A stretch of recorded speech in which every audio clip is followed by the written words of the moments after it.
These raptors of sub-Saharan Africa's savannas, grasslands, and shrub regions grow about 4 feet tall, and because they typically travel around on foot, you'll often find them standing.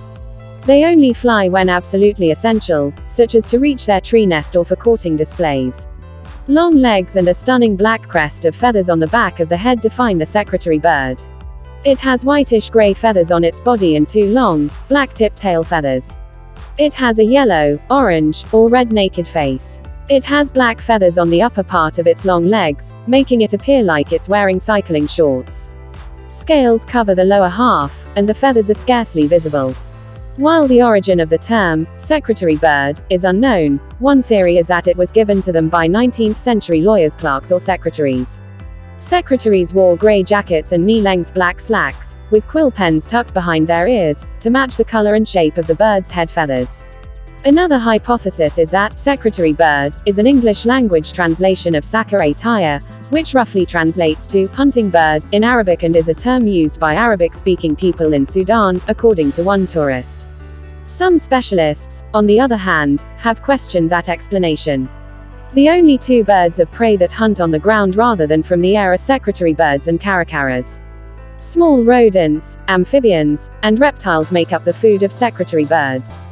Secretary birds hunt in small groups or with a mate from just after sunrise until dusk, only stopping to rest during the hottest portion of the day. Secretary birds may catch food by hitting it with the short, hooked beaks, but they are best known for stomping it to death with their enormous feet and keen claws.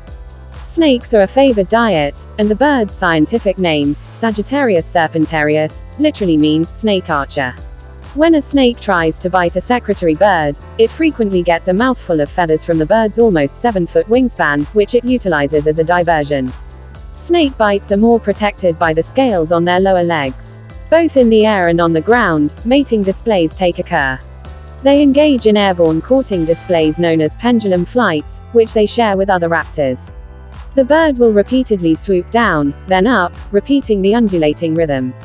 When one dives at the other, the latter rolls backward in the air, exposing its claws.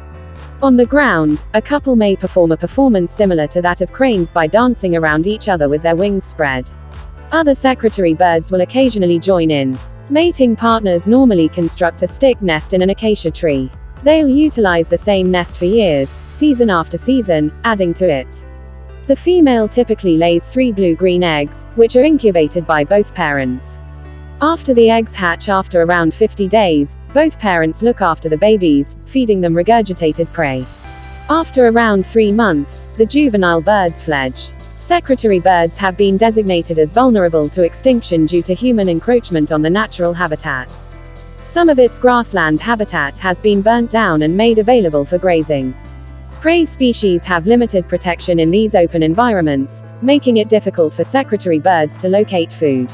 Some secretary birds may survive in man-made open spaces by scavenging tiny animals that didn't make it through fires or other predators.